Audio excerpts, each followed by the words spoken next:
En la Edad Media, cazar no era un deporte ni un pasatiempo elegante. Era supervivencia pura, y también era poder, porque en un mundo donde la comida podía decidir si una familia vivía o desaparecía durante el invierno, saber cazar significaba independencia.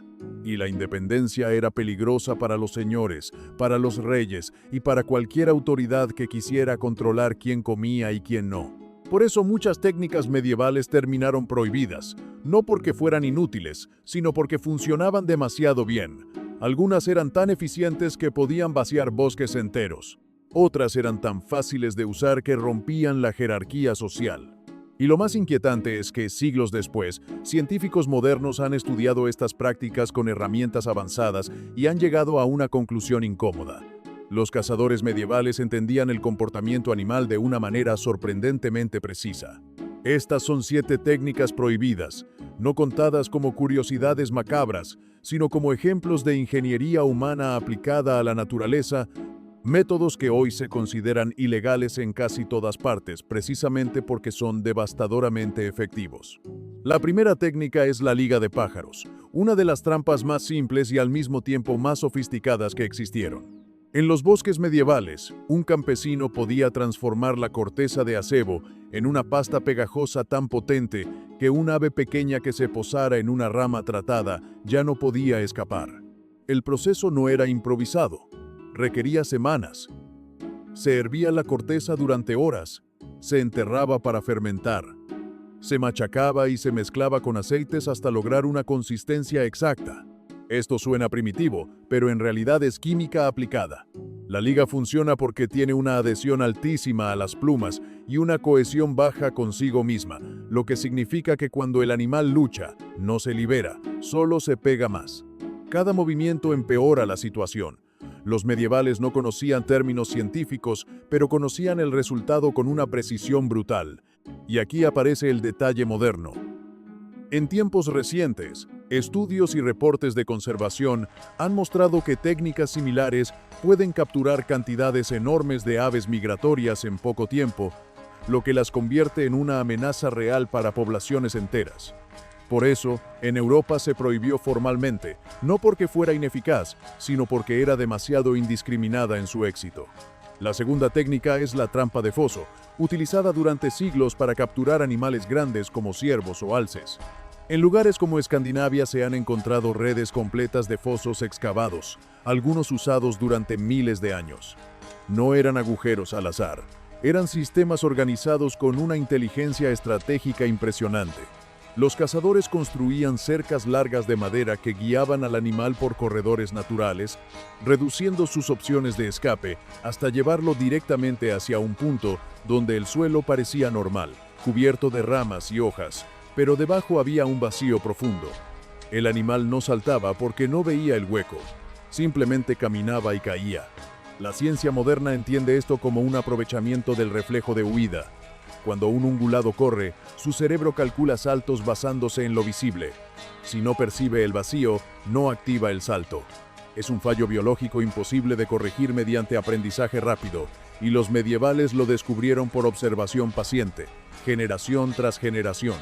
Estas trampas fueron prohibidas una y otra vez porque podían capturar demasiados animales con muy poco esfuerzo humano, y además porque el control de la caza era control político.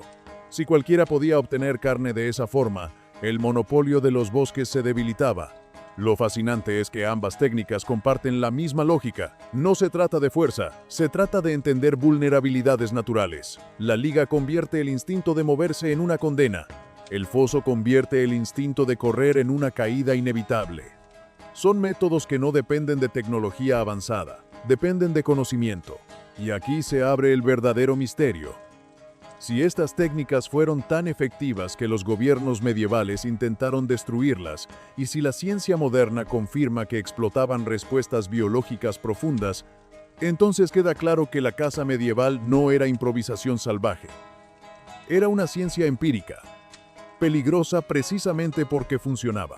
Pero lo que viene después es aún más inquietante, porque la siguiente técnica no era una trampa silenciosa, ni un agujero escondido, sino un arma que cambió el equilibrio social de Europa entera. una herramienta tan efectiva que incluso la Iglesia intentó prohibirla por miedo a lo que permitía hacer. La tercera técnica es probablemente una de las más polémicas de toda la Edad Media, no solo por su eficacia, sino por lo que representaba. Porque no era simplemente una forma de cazar, era una tecnología que podía convertir a un campesino común en alguien capaz de matar a distancia, con una facilidad que antes solo estaba reservada a guerreros entrenados. Y cuando una herramienta rompe una jerarquía social, casi siempre termina siendo prohibida. Esa técnica era la ballesta.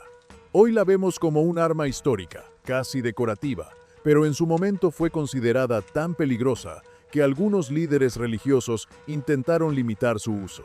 No porque fuera malvada en sí misma, sino porque era demasiado eficiente. Un arco largo requería años de práctica para dominarlo. La ballesta, en cambio, podía ser aprendida en mucho menos tiempo. Podía mantenerse cargada, podía dispararse con precisión desde una posición estable y podía atravesar piel, carne y hueso con una fuerza brutal. En la caza medieval, esto cambió todo. Significaba que un cazador podía abatir un ciervo o un jabalí sin acercarse, sin exponerse a una embestida, sin necesidad de un grupo grande. Era independencia alimentaria comprimida en un mecanismo de madera, metal y cuerda. Lo que la hacía tan genial desde un punto de vista científico moderno es que la ballesta es una máquina de almacenamiento de energía. En lugar de depender de la fuerza instantánea del cuerpo, como el arco tradicional, la ballesta acumula tensión mecánica. El disparo es el resultado de energía potencial, convertida en energía cinética de forma extremadamente eficiente. Esto significa que el cazador no necesita ser fuerte en el momento del disparo, solo necesita haber tensado el arma antes. En términos modernos, es una optimización biomecánica. Reduce la exigencia muscular y aumenta la consistencia del tiro. Por eso, en condiciones de frío, cansancio o estrés, seguía siendo letal. Los científicos que estudian armas históricas lo ven con claridad. La ballesta es una transición entre la fuerza humana directa y la mecanización. Es una herramienta que democratiza el poder de matar a distancia. Y por eso generó pánico en las élites. En muchas regiones, la caza estaba reservada a nobles. Los bosques eran propiedad legal del señor. Cazar sin permiso no era solo un delito menor, era un desafío directo al control feudal. La ballesta hacía que ese desafío fuera más viable. Un hombre podía entrar al bosque, disparar, llevarse carne y desaparecer sin necesidad de perros, caballos o grandes grupos. Y aquí aparece la razón real de muchas prohibiciones medievales. No era protección ambiental, era control social. Si la comida dependía del permiso del señor, el señor tenía poder absoluto. Si la comida podía obtenerse con una herramienta portátil y silenciosa, ese poder se erosionaba. La ballesta también explotaba algo que la ciencia moderna entiende muy bien, la reacción animal al sonido y al movimiento. Un arco tradicional requiere un gesto amplio. La ballesta permite una postura más cerrada, más estable. Además, el disparo es rápido y el proyectil llega antes de que el animal procese la amenaza. No es solo fuerza, es tiempo de reacción. En términos de etología, que es el estudio del comportamiento animal, esto significa que la ballesta reduce las oportunidades de evasión. El animal no tiene margen para aprender. La amenaza es invisible hasta que es tarde. Esa es una de las razones por las que las armas de proyectil transformaron la caza de forma irreversible. Pero la ballesta no solo era eficaz, también era peligrosa para el ecosistema humano. Su eficiencia podía llevar a la sobrecaza. Un grupo pequeño podía matar mucho más de lo que necesitaba. Por eso, incluso algunos reinos que querían controlar a los campesinos también querían controlar el arma, porque un bosque vacío era un recurso perdido para todos. Lo interesante es que, siglos después, los principios mecánicos de la ballesta siguen presentes en tecnologías modernas. El concepto de almacenar energía en un sistema y liberarla de golpe está en trampas industriales, en herramientas de rescate, incluso en mecanismos de ingeniería que requieren potencia concentrada. La ballesta fue una lección temprana de algo que la ciencia repite constantemente. Cuando reduces el costo humano de una acción, aumentas su impacto. Hacer algo más fácil lo vuelve más frecuente. Y en el caso de la caza, eso puede ser devastador. Por eso, la ballesta fue vista como una amenaza doble. Amenaza al orden social, porque permitía a cualquiera obtener carne sin permiso. Y amenaza al equilibrio natural, porque multiplicaba la capacidad de matar. Pero lo que viene después es todavía más inquietante, porque la siguiente técnica no dependía de un arma sofisticada, sino de algo mucho más silencioso y mucho más difícil de detectar: la capacidad de manipular el comportamiento animal usando el propio paisaje, convirtiendo el bosque entero en una trampa invisible. La cuarta técnica es una de las más inquietantes precisamente porque no parece una técnica de caza en el sentido tradicional. No hay arma visible, no hay persecución, no hay combate entre cazador y presa. Lo que hay es algo mucho más frío, una comprensión profunda de cómo los animales se mueven, cómo piensan y cómo toman decisiones bajo presión. Los medievales aprendieron que no hacía falta correr detrás de un animal si podías hacer que el animal caminara exactamente hacia donde tú querías. Esta técnica se conoce como los corredores de conducción y en muchas regiones fue considerada ilegal porque convertía la caza en una máquina de captura masiva. La idea era simple en apariencia, pero sofisticada en ejecución. Los cazadores construían largas líneas de piedras, estacas o cercas bajas que no detenían físicamente al animal, pero sí lo guiaban psicológicamente. Un ciervo o un jabalí, cuando huye, busca rutas abiertas, evita obstáculos y sigue patrones de menor resistencia. No necesita que lo encierren, basta con que le sugieran un camino. Así, el bosque se transformaba en un embudo. Los animales eran conducidos, a veces durante kilómetros, hacia un punto final donde esperaba la trampa real: un foso, una red, una zona de arqueros ocultos o un paso estrecho imposible de evitar. Desde el punto de vista científico moderno, esto es brillante porque explota un principio básico del comportamiento animal: la tendencia a seguir corredores naturales. Los ungulados, por ejemplo, no se mueven al azar. Prefieren rutas conocidas, bordes de bosque, líneas de vegetación que les dan cobertura. Los medievales no tenían GPS ni estudios de campo, pero observaban durante años, aprendiendo dónde pasaban los animales, a qué horas, en qué estaciones. En ecología moderna, esto se llama uso del paisaje como estructura de movimiento. Hoy se estudia para diseñar corredores biológicos que permitan migraciones seguras. Los medievales lo usaban para lo contrario, para capturar. Lo que hace que esta técnica fuera considerada prohibida es que no era selectiva. No cazaba un animal, cazaba poblaciones enteras. En una sola batida organizada, podían capturar o matar decenas de ciervos, especialmente durante migraciones o en épocas de nieve profunda cuando los animales tenían menos opciones de escape. Y aquí aparece el choque con el poder feudal. Los bosques eran reservas controladas. La caza no era solo comida, era símbolo de estatus. Un campesino cazando un conejo podía ser tolerado en secreto, pero una comunidad capturando decenas de animales en un sistema de conducción era una amenaza directa al monopolio del señor. Por eso, en muchos lugares se castigaba con dureza el uso de redes extensas, fosos conectados o estructuras de conducción. No era simplemente caza furtiva. Era caza industrial antes de la industria.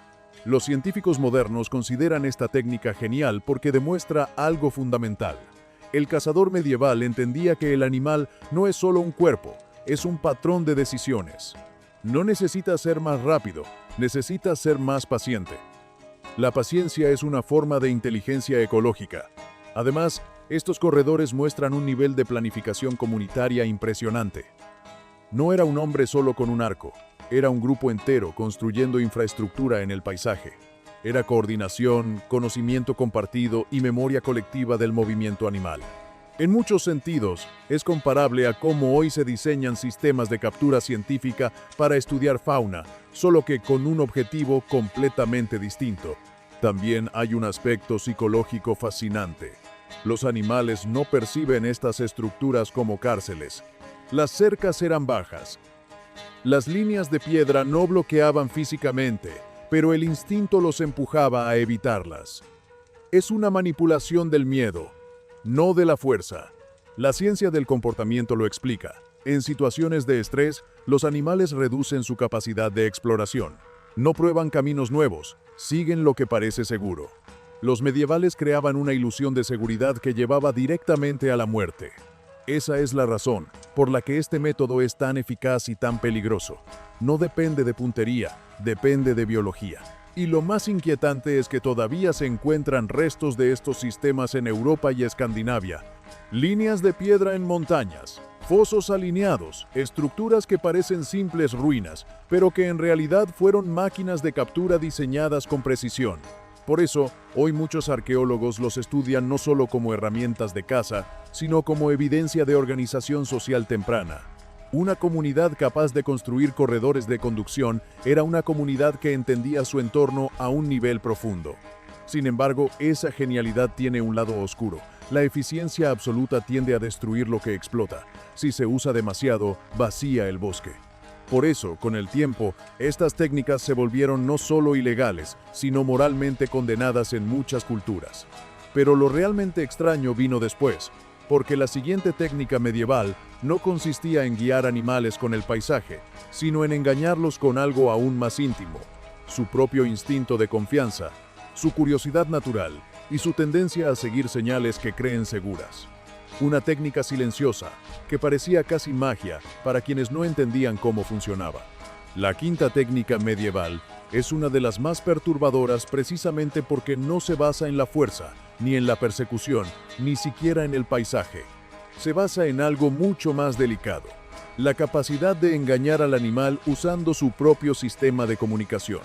Los cazadores medievales descubrieron que no siempre hacía falta perseguir a la presa. A veces bastaba con hacer que la presa viniera sola. Esta técnica se conoce como el uso de señuelos y llamadas, y fue considerada prohibida en muchas regiones porque convertía la caza en un acto demasiado fácil, demasiado eficiente y demasiado difícil de controlar.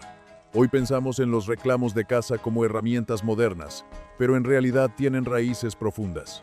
En la Edad Media, los cazadores imitaban sonidos de aves, ciervos e incluso jabalíes utilizando cuernos, silbatos de hueso o simplemente la voz entrenada. No era improvisación infantil.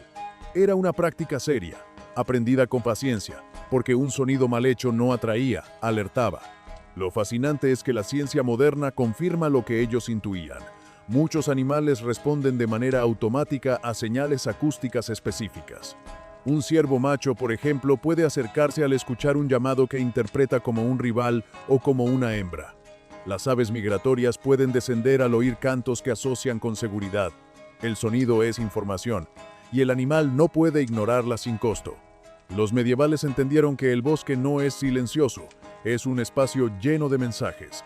Cada canto, cada crujido, cada llamada es un dato sobre comida, peligro o reproducción. Manipular esos datos era como hackear el sistema nervioso del animal.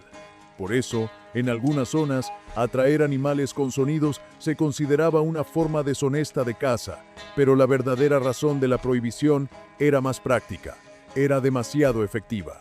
Un cazador con un buen reclamo podía obtener carne sin moverse grandes distancias, sin perros, sin batidas. Eso rompía el control social sobre quién tenía derecho a cazar. También se usaban señuelos visuales. Aves domesticadas o muñecos simples de madera pintada se colocaban cerca de trampas para atraer bandadas enteras. El principio era el mismo. Los animales confían en la presencia de otros animales. Si ven a uno tranquilo, asumen que el lugar es seguro. La ciencia del comportamiento lo explica como aprendizaje social. Muchas especies toman decisiones basadas en lo que hacen los demás. Un pájaro que ve a otro alimentándose interpreta que no hay depredadores cerca. Un ciervo que huele la presencia de otro ciervo sin señales de alarma se relaja. Los medievales explotaban esa confianza de forma sistemática. Esto convierte la técnica en algo inquietante porque no es solo captura, es manipulación psicológica. No estás venciendo al animal en fuerza o velocidad, estás usando sus propios códigos contra él. Los científicos modernos consideran esto genial porque revela un entendimiento empírico de la comunicación animal. Sin laboratorios, sin grabadoras, sin teoría evolutiva, los cazadores medievales identificaron qué señales importaban y cómo producirlas. En cierto modo, practicaban etología aplicada siglos antes de que existiera la palabra. Y aquí aparece un detalle crucial. Estas técnicas son especialmente peligrosas para la conservación porque son selectivas de una manera distinta. Pueden atraer a individuos reproductores clave, como machos dominantes o hembras en época crítica, alterando poblaciones enteras. No es solo matar, es interrumpir ciclos biológicos. Por eso, muchas legislaciones modernas prohíben el uso de reclamos electrónicos o señuelos artificiales en ciertas especies. No porque sea tramposo, sino porque es demasiado eficiente y demasiado disruptivo. En la Edad Media, la prohibición era más cruda. Si demasiada gente podía atraer animales fácilmente, los bosques se vaciaban y el señor perdía su reserva de caza. El control del sonido era control del alimento. Lo más extraño es que, aunque estas técnicas eran perseguidas, nunca desaparecieron. Pasaron a la clandestinidad, se transmitieron en secreto, se practicaron lejos de los caminos principales. Porque cuando una técnica funciona, el conocimiento encuentra la forma de sobrevivir. Pero lo realmente inquietante vino después, porque la siguiente técnica medieval no consistía en atraer animales con sonidos o señuelos, sino en algo aún más silencioso y más letal: la capacidad de capturar sin herir, usando fibras, tensión y geometría, creando trampas que podían funcionar incluso cuando el cazador no estaba presente. Una técnica tan simple que parece inevitable, y tan efectiva que por eso mismo terminó prohibida. La sexta técnica medieval es una de esas ideas que parecen tan simples que resulta casi aterrador pensar en su eficacia. No requiere metal sofisticado, no requiere armas costosas, no requiere persecución ni fuerza física. Solo requiere entender tensión, movimiento y un principio básico del cuerpo animal. Cuando algo se cierra alrededor de una extremidad, el instinto de luchar solo empeora la situación. Esta técnica es el lazo, el snare, la trampa de cuerda que durante siglos fue considerada una de las formas más peligrosas y prohibidas de cazar, precisamente porque cualquiera podía construirla y porque podía capturar de manera indiscriminada. En la Edad Media, los lazos se hacían con fibras vegetales trenzadas, con tendones de animales, con cuero fino o con crines. El material no era lo más importante. Lo importante era la mecánica. Un lazo bien colocado no mata por fuerza bruta, mata por inevitabilidad. El animal camina, activa el mecanismo, y el propio movimiento convierte la cuerda en una prisión. Lo que hace que esta técnica sea tan genial desde el punto de vista científico es que es un sistema automático basado en retroalimentación. Cuanto más tira el animal, más se aprieta el lazo. Es un diseño que no necesita vigilancia constante. La biología de la presa hace el trabajo. Los medievales colocaban estos lazos en senderos conocidos, porque los animales, igual que los humanos, usan rutas repetidas. Conejos, zorros, ciervos pequeños. No caminaban al azar. Seguían patrones. El cazador que entendía esos patrones podía capturar sin estar presente. Aquí es donde la técnica se volvía políticamente explosiva. Porque un campesino no necesitaba entrar con arco o ballesta al bosque del señor. Podía colocar lazos discretos, regresar días después y encontrar carne. Era caza furtiva silenciosa, casi imposible de detectar, y por eso fue perseguida con dureza. En muchas regiones medievales, las leyes forestales castigaban no solo la caza, sino la posesión de trampas. La trampa era evidencia de intención, era una herramienta que amenazaba el monopolio del alimento. La ciencia moderna entiende el lazo como una aplicación pura de física y comportamiento. Los animales no razonan la trampa, responden con instinto. El instinto es tirar, escapar, luchar. El lazo está diseñado para convertir esa respuesta automática en derrota. Por eso, hoy la mayoría de las trampas de lazo están prohibidas en caza deportiva y control de fauna, porque no son selectivas, no distinguen especies. No distinguen individuos jóvenes o adultos. No distinguen animales protegidos. Capturan lo que pasa. Además, generan sufrimiento prolongado, porque un animal puede quedar atrapado durante horas o días. Esto las convierte en un problema ético moderno, además de ecológico. Pero desde una perspectiva estrictamente técnica, son una demostración impresionante de eficiencia minimalista. Con casi nada, puedes crear un sistema que funciona solo. Eso es ingeniería en su forma más cruda. Los medievales también desarrollaron variantes sofisticadas: lazos de cuello, lazos de pata, trampas con resorte de rama doblada que levantaban al animal del suelo para evitar que mordiera la cuerda. Cada detalle era producto de experimentación acumulada. Esto muestra algo importante. La caza medieval no era improvisada, era iterativa. Se probaba, se fallaba, se ajustaba. Era ciencia empírica aplicada al bosque. Los arqueólogos han encontrado restos de trampas en zonas remotas, y los biólogos modernos reconocen los mismos principios en trampas contemporáneas usadas para captura científica, aunque con fines de estudio y con protocolos éticos. El lazo es un recordatorio incómodo de que la línea entre herramienta y arma depende del propósito. La misma mecánica puede capturar para investigar o capturar para explotar.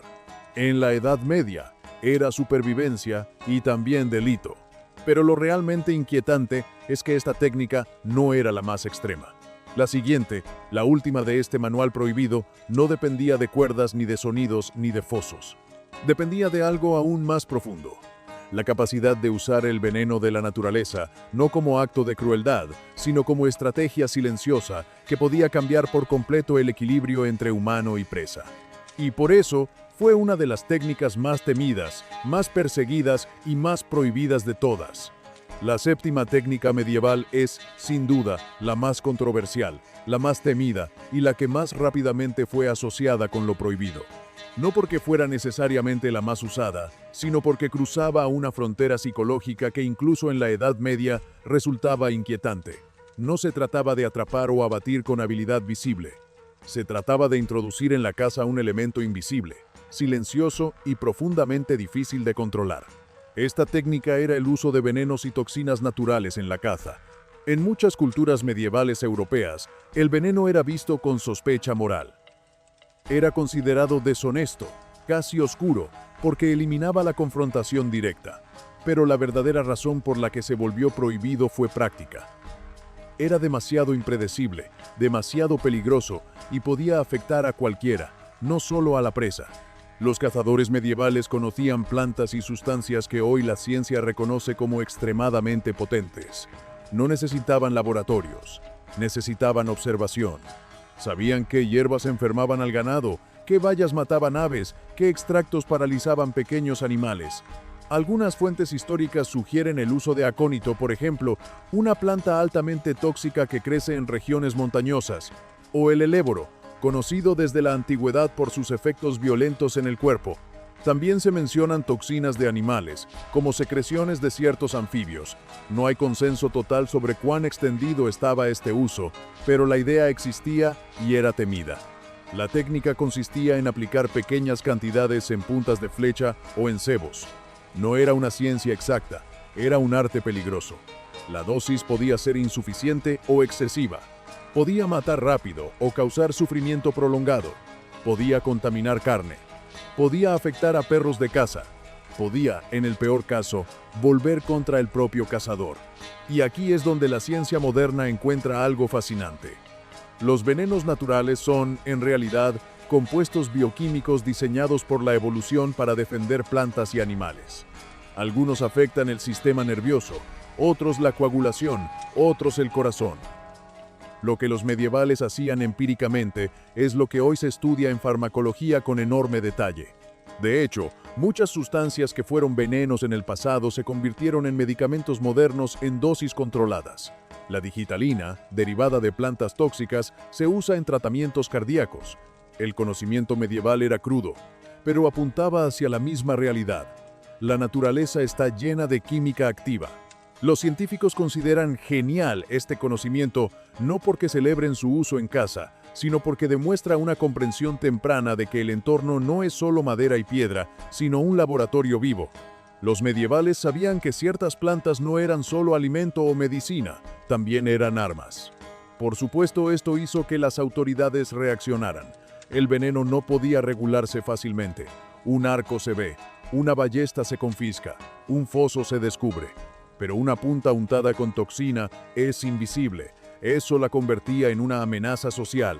Podía usarse no solo contra animales, sino contra personas. Por eso, su prohibición era casi inevitable. Además, desde el punto de vista ecológico, el veneno es indiscriminado.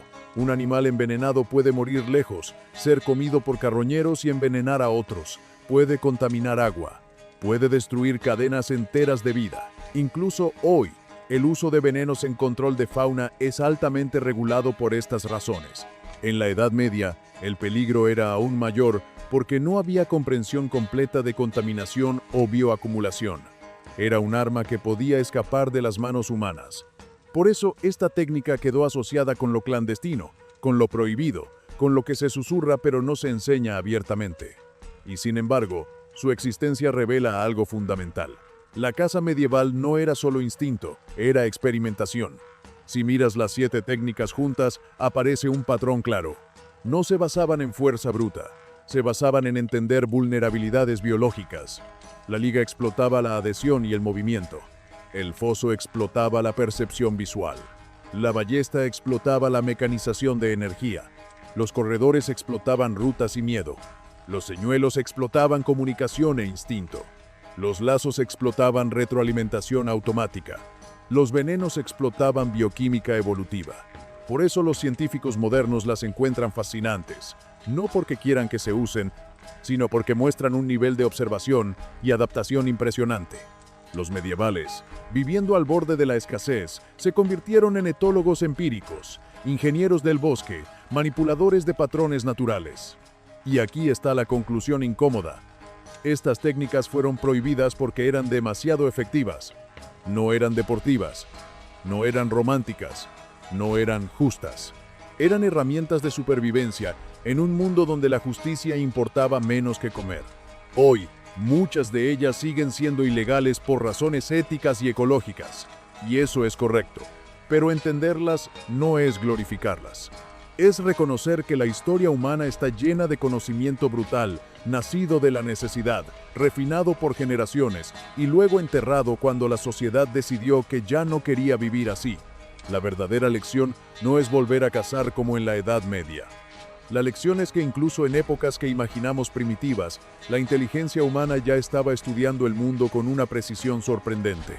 Solo que lo hacía sin palabras científicas, con barro en las manos y hambre en el estómago. Y quizá por eso estas técnicas siguen inquietándonos, porque nos recuerdan que la línea entre ingenio y peligro es extremadamente delgada, y que la supervivencia, cuando se vuelve absoluta, siempre encuentra caminos que el poder intenta prohibir.